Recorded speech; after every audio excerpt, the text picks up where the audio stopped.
Let's go a little bit further right now on Libya and what's going on. It's a controversy that is clearly still swirling after the debate, and it concerns the Obama administration's handling of the attack on the U.S. consulate in Benghazi. Paul Ryan was quick to pounce on that in the debate. Vice President Biden didn't provide very clear responses. Let's turn to our foreign affairs correspondent, Jill Doherty, who's taking a much closer look. What are you seeing, Jill? Well, Wolf, it was the very first, right off the bat, the very first question at that debate, what exactly happened in Benghazi? There are 3 investigations underway, and at this point, there is a lot that is still unclear. So here's our fact check on a few key issues. It's one of the most serious charges Congressman Paul Ryan leveled at Vice President Joe Biden. There were requests for extra security. Those requests were not honored. Extra security for U.S. diplomats in Libya. But Biden claims the White House didn't know about security requests. We weren't told they wanted more security again. We did not know they wanted more security again. But the former regional security officer in Libya told a congressional committee that he asked for additional security for Benghazi months before the attack and was denied.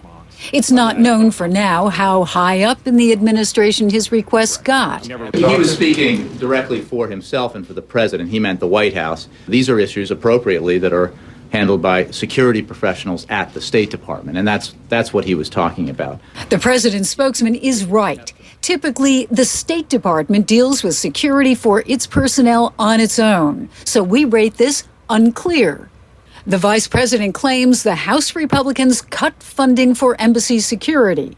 I will be very specific. Number one, this lecture on embassy security. The congressman here cut embassy security in his budget by $300 million below what we asked for. Figures from the Democratic House Oversight Committee back that up, and the Republican House Appropriations Committee confirms it. But after the Senate added more money, the final bill was about $270 million less than the administration requested. So Biden's claim is true. Congressman Ryan says the State Department should have called in the Marines to protect the ambassador to Libya. Our ambassador in Paris has a Marine detachment guarding him. Shouldn't we have a Marine detachment guarding our ambassador in Benghazi? A place where we knew that there was an al-Qaeda cell with arms? But that's not the job of the Marines, says the State Department. They're not mandated and chartered to perform, can I finish my sentence? Yeah. To perform a bodyguard function. Right. The Marines' job, according to its website, is to protect classified information in embassies and consulates. Benghazi was a temporary mission with no classified documents or equipment. So Ryan's claim is false. Now, Benghazi is turning out to be a major campaign issue, but this debate is being waged carried out before the final results and reports are coming out from those 3 investigations, and that is the FBI, Congress, and also the State Department itself. So a lot of this, who knew what when, may not be clear until after the election, Wolf. After these investigations are wrapped up. Jill, thanks very much. John King has been looking into this as well. He's here. This is becoming a big issue out there on the campaign, John, isn't it? And there are significant policy questions. We'll get to the campaign in a second. There are huge policy questions. When the vice president said we did not know, Jay Carney says it was a personal we. The president and the vice president did not know. What the Romney campaign says is this is a pattern.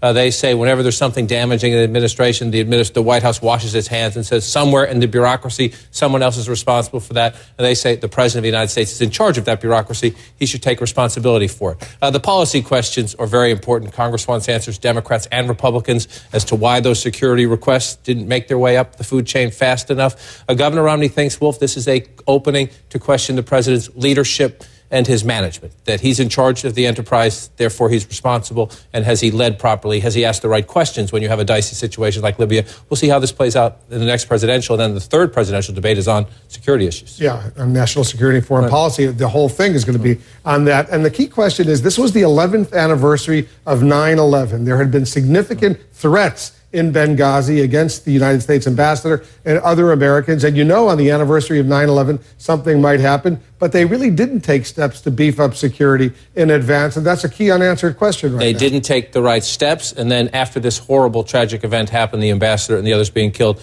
their story didn't match up. What they said initially did not match up. They changed it the next day. They changed it the day after that. And in some ways, they're still changing it now. Now, you and I have both covered the government in evolving situations like that. We do live television and breaking news situations.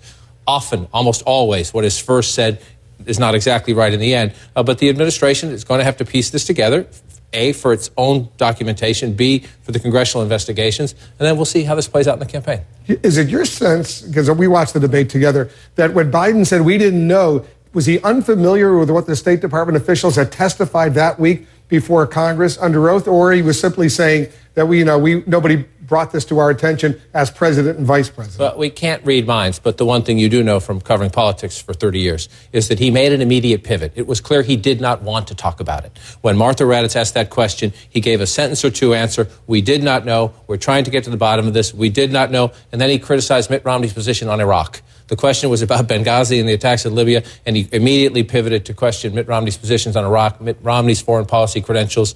In politics, when you get a question you don't like and you don't want to answer it, you pivot. That's what Joe Biden did last night. And there's the whole notion of throwing the intelligence community under the bus, saying, that's what they were telling us. We were only reporting what they were telling us, which is awkward for a vice president to do that. It's awkward for anybody. If you talk to people in the intelligence community and now at the State Department, they're not happy.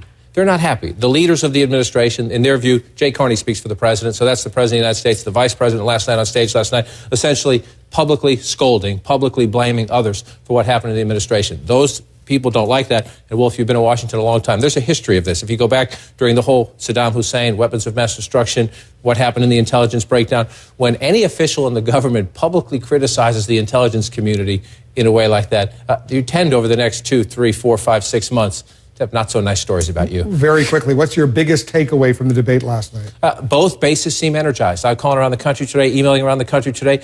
Liberals are ecstatic because they thought the president was essentially absent in the first debate. They got a good energy boost, but conservatives are equally happy. So what does it do?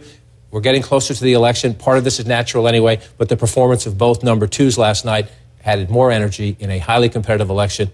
We're going into crunch time. Yep, big time indeed. All right, thanks very much.